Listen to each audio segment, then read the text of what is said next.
I want to welcome you to the Disciple Making Church podcast. My name's Ken Adams, and I'm the founder and director of Impact Ministries, and also I get to be the pastor of a place called Crossroads Church in Newnan, Georgia. And today, got a special guest with me. This is Kevin Burrell, and Kevin Burrell is a professional scout for Major League Baseball, and works with an organization called the Chicago White Sox.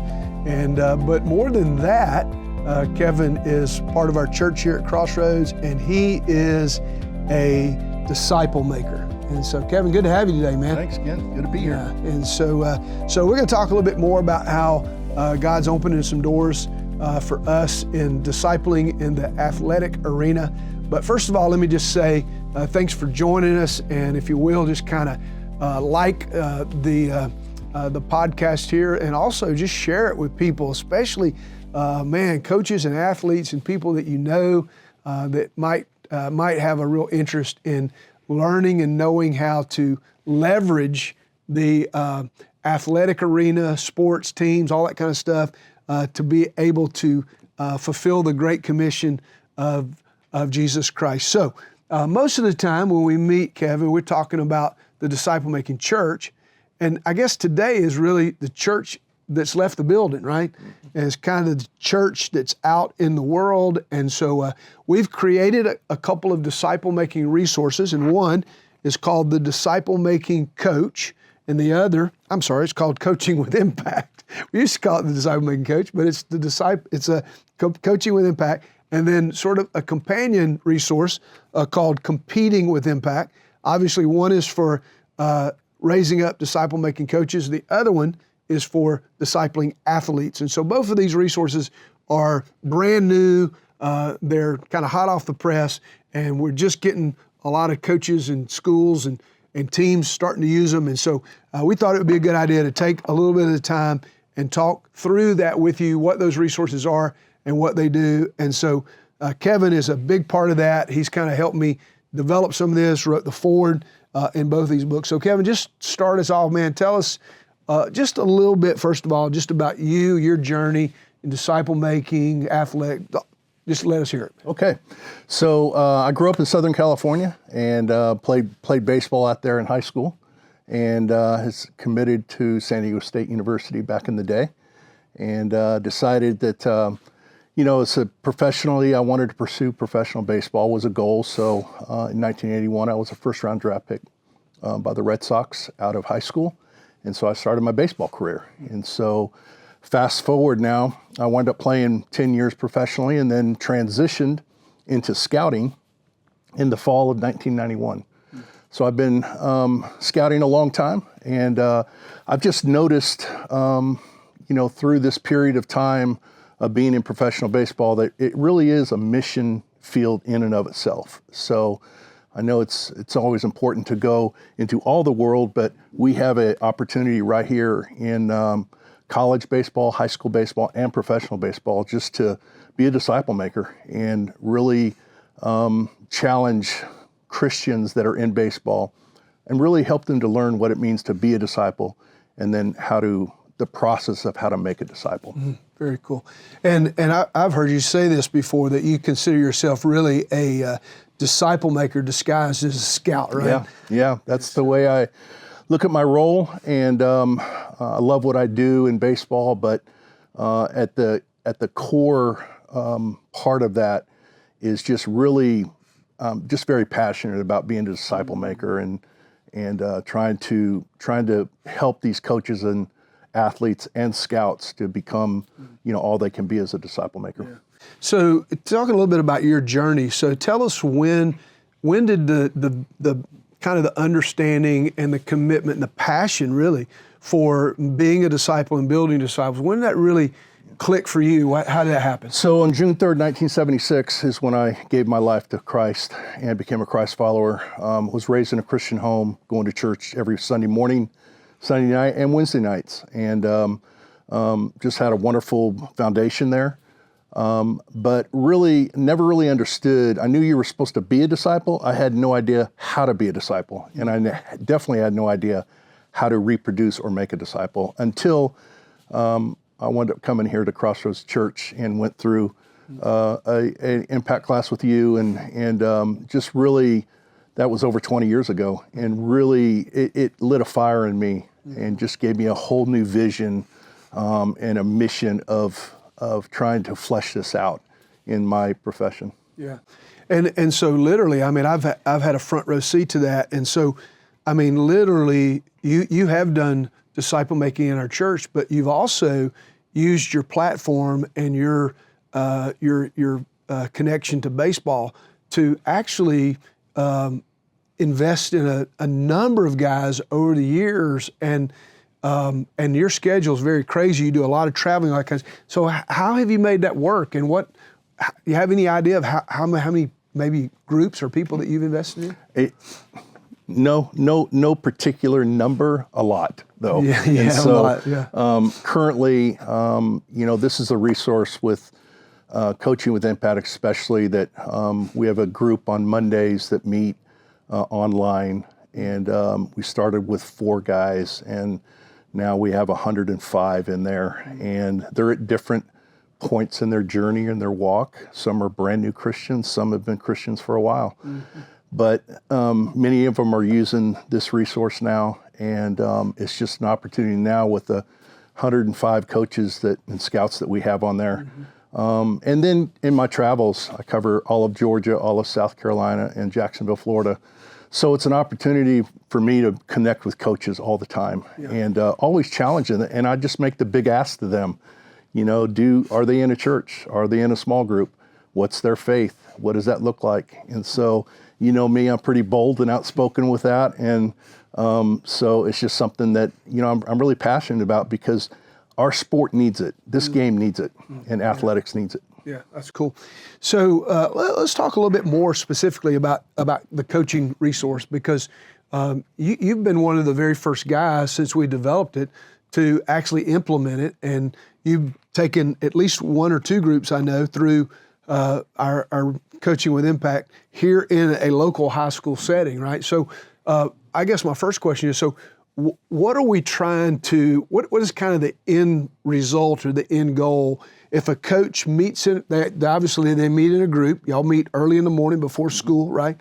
And so maybe tell us a little bit about that. And then let's say it's 10 weeks or 12 weeks, something like that. And so after you go through it, what are we hoping happens? Kind of talk me through that. Yeah, so the big picture goal is to take these coaches, many of them are, certainly Christian coaches at this point, and really teach them systematically what it means to be a disciple. Many of them don't really know. They know they're supposed to be a disciple. They really don't know what it means to be a disciple, though. Mm-hmm. So walking them through that process, certainly every week, and then as we get through the journey of that, then transitioning and helping them understand how to reproduce it and the priority of going out and actually making disciples. Mm-hmm. Because being a disciple and making disciples are 2 different things. That's and right. So, that's been the fun part of it, is when the light comes on and they realize what they're supposed to do, and when they grasp it, and then they begin to go out and reproduce it, which is happening even right now with some of these local coaches in the community. Yeah. Wow. So you're actually seeing guys walk through the process, turn around, and start discipling other coaches. And it's really, hitting a home run and hitting a walk-off or something like that is great. But when you actually get to see this flesh out, and you get to see coaches really grasp it and understand it, and then implement it with other coaches, or even some with other athletes that they're coaching, it just brings a certain amount of joy. No wonder, in God's word, when the disciples came back and reported to Jesus, and it said he was full of joy. And it does bring you a lot of joy. Yeah. So give us just a quick snapshot of kind of when you meet, what does a meeting look like? How many guys are in a group? How do you go about using the resource? Because clearly, we just want to get people into God's word, right? Mm-hmm. So give us a quick update. Yeah, so I usually try to target at least 8 coaches. Sometimes it's 6, but 6 to 8 I think is a safe group. But I'm very clear with them about what the expectation is, and that this isn't something that they're to come into for a week and miss 2 weeks, or come in for 2 weeks and miss 3 weeks. So it's real clear expectations. They understand what they're getting into. And so every group that I've led, every coaching group that I've led through this, they've been tremendously committed. And they see it. They coming in, they're not sure because they've never been taught this, but once they're in it for a few weeks, you can see their wheels starting to turn. And then when you give them a visual and trying to flesh out the disciple making process of the funnel, it's a great feeling. Yeah, that's so good, man. And it's just, man, what an amazing thing to be able to take the concept of making disciples that make disciples and take it outside of the walls of the church, and to take it into, either a high school campus or a college campus, or even in a rec league, And in fact, there's a guy in our church that owns a cheer gymnasium where they teach cheerleading and those kinds of things, and a little bit of gymnastics, and he's actually taking his coaches through coaching with impact, so that they're being able to have the character and conduct of Christ as they do their training and lead these cheer teams. So it really is just amazing, the potential that we have with that. So let's shift gears for a minute. Let's talk about competing with impact. And so now this is a little bit more geared for the actual player, the actual athlete. And so I don't know if have you ever led anybody through this book yet already? Not yet. I'm going to be doing that in the fall, but because we just released it not long ago. But yeah, I got a couple neat stories about that. Good. And you did some of the previous version of it that we called Impact Athlete. Right. Yeah. So what can you tell us a little bit about what we're trying to accomplish there? Yeah. So very much similar to Coaching with Impact, but Competing with Impact is really focused and geared towards the athlete themselves. So these guys have great influence as athletes from the pro level, even at the college level now, and really using this resource. I was at a local college, big major Power 5 college, meeting with some of their players during the off season, doing some draft meetings, and several of them were Christians, and I talked to them about this book in my meeting, and it was really neat. And they asked me, "Is there any way I can get a copy of this?" And awesome. I help lead our local FCA, and would love to use this resource. So that was one example of that. I had a Division II head baseball coach that is leading a group of 20 players through this resource now. So it's just really neat to watch this begin to take some roots. Yeah. And anybody that's been involved in athletics is basically understands that the athletic arena either brings out the best in people or the worst in people, right? Yeah. And so when we're able to teach people how you can use athletics to help, first of all, help you to be even more rightly related to God, it can help you to become a better version of yourself because you become more spirit-controlled rather than self-controlled. And then it actually helps you to influence the people on your team, the people on the opposite team. And actually, it's really just the great commandment being fleshed out in our lives in an athletic arena. Yeah, a lot of these coaches and athletes, in the context of the small group, one thing I'll ask them is, hey, tell me what the character of Christ is. Mm-hmm. And I might ask 6 or 8 athletes or coaches, and guess how many answers I get? I get 6 or 8 different answers. Yeah. And same thing with the conduct of Christ. What is the conduct of Christ? And sometimes it's just like a blank stare because they've never really been taught that. So when they understand and grasp that the character of Christ is the fruit of the Spirit, the 9 fruit of the Spirit, and the conduct of Christ is simply how he managed his life and how he operated in his life very strategically, it really fuels them. They understand their why. They begin to understand why they exist and why they're in the role they are. Yeah, that's really good. And you think about this, man. When you've got an athlete that is demonstrating, in the heat of competition, man, where it gets really intense and it's very it's a very discipline type environment, and you got people that are there that are actually controlled by the Holy Spirit, and so they are demonstrating love and joy and peace and patience, kindness, goodness, gentleness, faithfulness, self-control. And then they are also looking at that team, that game, that training, whatever it is, as a way to actually demonstrate being a messenger for Christ, being a disciple maker for Christ, being a minister for Christ. I mean, gosh, what a great environment for really a person to demonstrate what it means to be a fully trained disciple. It is, and it's operating in that fruit of the Spirit in the context of your life as a coach and as an athlete in the environment of competition is always going to be a challenge. And I kind of relate it to, you got 10 plates going or 9 plates going in this, and by the time you get down to the last plate, that first one is wobbling. And so you're always having to adjust and make the adjustment on that. Yeah.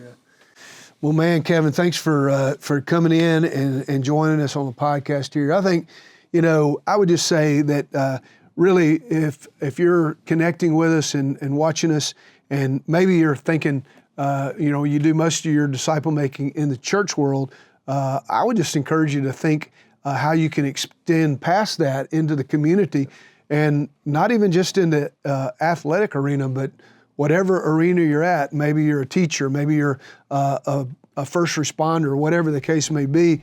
Look for opportunities to be making disciples just even outside of the local church context. So anyway, thank you for sharing and giving us some insight. Here's what we want to do is that if you're interested in knowing how you can start and getting a hold of some of these resources, just go to impactdisciples.com. There'll be a link here on our podcast that you can go to, and just go to Impact Disciples, order your copy, check it out, give it a try, and man, what a great thing it would be if you were able to start making disciples that make disciples in really every area of life. So again, thank you for joining us, and Kevin, thanks for being a part of it, and we'll see you again next time.